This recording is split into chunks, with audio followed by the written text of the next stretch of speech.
If we look at this angle A in our circle, and the angle it's making with the positive sense of the x-axis, we have our radius k, which is of length 1. If I dropped a line straight down there, I can label that A, B, and then C.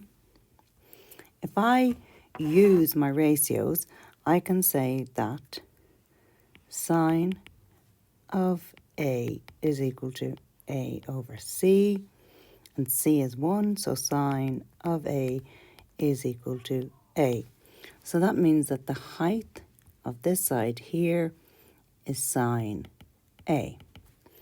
If I use the same logic for looking at the length along the bottom, looking at this length here, I can say that cos of A is equal to B over C. And again, C is the length of our hypotenuse, which is 1. So cos of A is equal to B. So that side is cos of A. Then I'm looking at these coordinates here. What is that coordinate? How do I get it? Well, how far over did I have to go? I had to go over cos A. And then I had to go up sine A. And that's how I get that coordinate. Now I'm going to rub this out because it might confuse you then when we start looking at the proof.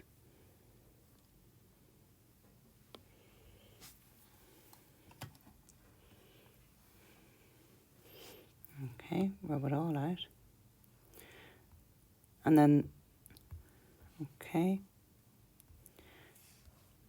Now, if I'm looking at the proof that I want to do, the proof is actually, I want to prove that cos squared A plus sine squared A is equal to 1.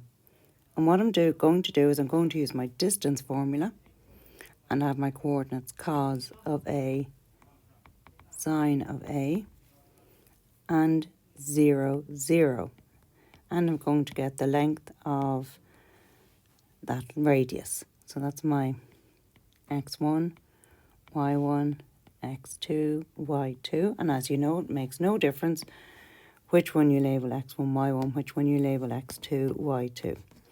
So our formula for distance is the square root of x2 minus x1 squared plus y2 minus y1 squared. And we already know that that's going to equal 1 because that's the length of our radius.